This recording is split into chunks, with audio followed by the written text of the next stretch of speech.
ఈరోజు మన రెసిపీ వచ్చేసి ఆలు గోధుమ రవ్వతో ఎంతో టేస్టీగా ఉండే దోశలండి. ఈ దోశలు చాలా రుచిగా, చాలా టేస్టీగా అయితే ఉంటాయి. ఇంట్లో వాళ్ళందరికీ నచ్చుతాయండి. అంత టేస్టీగా, అంత క్రిస్పీగా అయితే ఉంటాయి. ఇంకెందుకు ఫ్రెండ్స్ ఆలస్యం, ఎలా చేయాలో ఏంటో అనేది వీడియోలోకి అయితే వెళ్ళిపోయి చూద్దామా మరి. ముందుగా ఒక మిక్సింగ్ బౌల్ అయితే తీసుకొని అందులోకి 1 కప్పు గోధుమ రవ్వ వేసుకోవాలి. అదే బన్సీ రవ్వ, ఉప్మా రవ్వ అంటారు కదండి. ఆ రవ్వనైతే 1 కప్పు అయితే వేసుకోవాలి. ఇప్పుడు ఇందులోకి మునిగే వరకు వాటర్ అయితే వేసుకోవాలి. ఇలా మునిగే వరకు వాటర్ అయితే వేసుకొని ఇలా స్పూన్ తోటి ఇలా బాగా కలుపుకోవాలి మొత్తం. ఇంక ఇప్పుడు ఇలా మొత్తం బాగా కలుపుకున్న తర్వాత ప్లేట్ అయితే పెట్టుకొని ఒక 10 నిమిషాలు పక్కన పెట్టేసుకుంటే మనకు రవ్వ అనేది సాఫ్ట్గా నానుతుంది. ఇంకా ముందుగా స్టవ్ అయితే ఆన్ చేసుకొని కడాయి అయితే పెట్టుకున్నానండి. ఇప్పుడు ఇందులోకి కారానికి తగినంత మిర్చి అయితే వేసుకోవాలి. అలాగే 4 వెల్లుల్లి రెబ్బలు కూడా వేసుకోవాలి. అలాగే చిన్నగా కట్ చేసుకున్న అల్లం ముక్కలు కూడా వేసుకోవాలి. అలాగే 1 స్పూన్ ఆయిల్ కూడా వేసుకుందాం. ఇంకా మనకు మిర్చి అయితే బాగా ఫ్రై అయిపోవాలి. ఇలా మిర్చి వేగిన తర్వాత ఇప్పుడు ఇందులోకి పల్లీలు కూడా వేసుకుంటున్నా. ఈ మిర్చితో పాటు పల్లీలు కూడా బాగా ఫ్రై చేసుకోవాలి. ఇంకా చూడండి మిర్చి మనకు అలాగే పల్లీలు బాగా ఫ్రై అయిపోయినాయి కదా. ఇప్పుడు స్టవ్ అయితే ఆఫ్ చేసుకొని పూర్తిగా చల్లారిన తర్వాత అయితే గ్రైండ్ చేసుకోవాలి. ఇంకా చల్లారిన తర్వాత అయితే ఒక జార్ అయితే తీసుకొని ఇంకా అందులోకి ఇంకా వేయించుకున్న పల్లీలు, మిర్చి అవన్నీ వేసుకోవాలి. ఇంకా ఇప్పుడు ఇందులోకి రుచికి తగినంత సాల్ట్, అలాగే కొద్దిగా వాటర్ అయితే వేసుకోవాలి. ఇంకా ఇప్పుడు మూత పెట్టేసుకొని గ్రైండ్ చేసుకోవాలి. ఇంకా గ్రైండ్ చేసుకున్న చట్నీని ఒక బౌల్ తీసుకొని ఇంకా అందులోకి అయితే వేసుకుంటున్నా. మనకు ఈ చట్నీకి పోపు కూడా వేసుకున్నానండి. ఈ పోపును కూడా చట్నీలోకి అయితే వేస్తున్నా. ఇంకా మనకు చట్నీ అయితే రెడీ అయిపోయింది. ఇంకా నేను ఇక్కడ ఒక ఆలు అయితే తీసుకున్నాను. ఇలా పైన పొట్టు మొత్తం తీసుకున్నాను. ఇంకా ఇలా గ్రైండ్ చేసుకోవాలి.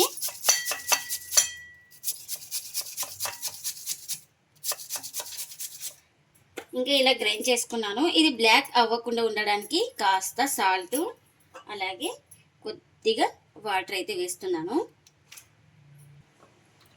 ఇంకా మనం ఈ ఆలులోది వాటర్ అంతా బాగా ఇలా పిండుకొని ఇప్పుడు ఇందులోకి మిక్సీ జార్లోకి అయితే వేసుకోవాలి. ఇంకా వాటర్ అన్నీ క్లీన్గా వంపేసుకొని ఇలా మనం ఆలు తురుము అయితే వేసుకోవాలి. ఇంకా ముందుగా ఒక 10 నిమిషాలు అయితే మనము రవ్వనైతే నానబెట్టుకున్నాం కదా, ఆ రవ్వను కూడా జార్లోకి అయితే వేసుకోవాలి.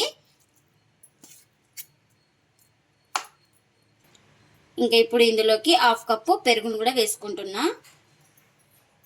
అలాగే రుచికి తగినంత సాల్ట్.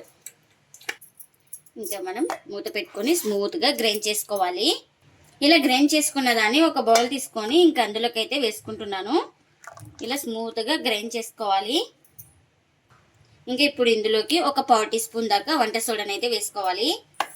ఇంకా ఈ వంట సోడా వేసుకొని మొత్తం బాగా కలుపుకోవాలి. మనం ఇన్స్టెంట్గా చేస్తున్నాం కాబట్టి వంట సోడా అయితే వేసుకున్నాను. చూడండి ఇంకా పిండి బ్యాటర్ అయితే ఇలా ఉండాలి. దోశ బ్యాటర్ ఎలా ఉంటుందో సేమ్ అలా ఉండాలి. మనకు బ్యాటర్ అయితే రెడీ అయిపోయింది కదా. ఇంకా దోశ వేసుకోవడానికి పెన్నం కూడా పెట్టుకున్నాను. పెన్నం కూడా హీట్ అయింది మనకు. ఇంకా దోశ వేసే ముందు పిండి మొత్తాన్ని ఒకసారి బాగా కలుపుకోవాలి. ఇంకా ఇలా కలుపుకున్న తర్వాత మనకు ఎంత పిండి కావాలో అంత పిండిని అయితే వేసుకోవాలి. ఇంకా ఇలా పిండి వేసుకున్న తర్వాత మొత్తం ఇలా స్ప్రెడ్ చేసుకోవాలి. మనకు పెద్దగా కావాలంటే పెద్దగా, చిన్నగా కావాలంటే చిన్నగా. ఇలా తడి ఆరిన తర్వాత ఇలా ఆయిల్ అయితే వేసుకోవాలి. మీరు ఆయిల్ ఇష్టం లేని వాళ్ళు ఆయిల్ ప్లేస్లో బటర్ కానీ, గీ కానీ ఏదైనా వేసుకోవచ్చు. చాలా టేస్టీగా అయితే ఉంటుంది. ఇంకా నేనైతే ఇక్కడ ఒక సైడే బాగా రెడ్గా కాల్చుకున్నాను ఒకవైపే. ఇంకా ఇప్పుడు ఈ దోశ అయితే రెడీ అయిపోయింది కదా. ఇంకా ఇలా ఫోల్డింగ్ అయితే చేస్తున్నాను. ఇంకా మనకి ఈ దోశ అయితే రెడీ అయిపోయింది కదా. ఇలా రెడీ అయిపోయిన దోశను ఒక ప్లేట్లోకి అయితే తీసుకుంటున్నా.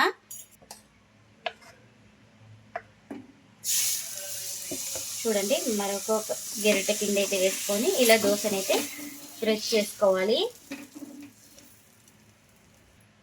ఇంకా ఇలా పైన తడి ఆరిన తర్వాత ఆయిల్ని అయితే వేస్తున్నాను.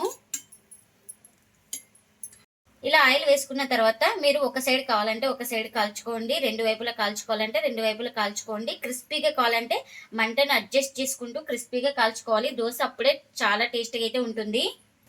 ఇంకా ఈ దోశ కూడా రెడీ అయిపోయింది. ఇంకా ఈ దోశను కూడా ఇలా ఫోల్డింగ్ అయితే చేసుకుందాం. చూడండి ఇలా క్రిస్పీగా కాల్చుకుంటే ఇలా బాగా ఉంటుంది దోశ అయితే మనకు. ఇంకా ఇది కూడా రెడీ అయిపోయింది కదా, దీన్ని కూడా ప్లేట్లకి అయితే తీసుకుంటున్నా. ఇంకా ఇప్పుడు మరొకటి అయితే వేసి చూపిస్తున్నాను. మనకు ఆలు వేసుకోవడం వల్ల చాలా క్రిస్పీగా చాలా కలర్ఫుల్గా అయితే వస్తాయండి దోశలు అయితే. ఇంకా ఈ దోశ కూడా రెడీ అయిపోయింది కదా, ఇంకా ఈ దోశను కూడా ఇలానే ఫోల్డింగ్ అయితే చేసుకుంటున్నాను. ఇంకా ఎన్ని అయితే అన్నీ ఇలానే చేసుకోవాలి. గోధుమ రవ్వ ఆలుతో ఎంతో టేస్టీగా ఉండే క్రిస్పీగా ఉండే దోశలు అయితే రెడీ అయిపోయినాయండి. ఇంకా ప్లేట్లకు అయితే సర్వ్ చేస్తున్నా. ఇవి చాలా రుచిగా చాలా టేస్టీగా అయితే ఉంటాయి. ఇంట్లో వాళ్ళందరికీ నచ్చుతాయండి, అంత టేస్టీగా అయితే ఉంటాయి. ఇంకా ఇవి ఎప్పుడైనా దోశ పిండి లేనప్పుడు ఇలా ఇన్స్టెంట్గా చేసుకుంటే చాలా టేస్టీగా అయితే ఉంటాయి. ఇంకా ఇందులోకి చట్నీ కూడా చేసుకున్నాం కదా, చట్నీని కూడా సర్వ్ చేస్తున్నా, మీకు చూపిస్తాను చూడండి. చూడండి ఎంత క్రిస్పీగా ఉందో దోశ అయితే. చాలా క్రిస్పీగా ఉంటాయండి ఈ దోశలు అయితే. మనం మంటను అడ్జస్ట్ చేసుకుంటూ బాగా కాల్చుకుంటే చాలా క్రిస్పీగా చాలా టేస్టీగా అయితే వస్తాయి. మీరు కూడా తప్పకుండా ఒకసారి ఇలా ట్రై చేసి మీకు ఎలా వచ్చిందో కామెంట్ అయితే చేయండి ఫ్రెండ్స్. ఇదండి ఇవాళ వీడియో. ఈ వీడియో కనుక నచ్చితే ప్లీజ్ లైక్ చేయండి, షేర్ చేయండి, కామెంట్ చేయండి, అలాగే లైక్ చేసి సపోర్ట్ చేయండి friends. Thanks for watching. By by.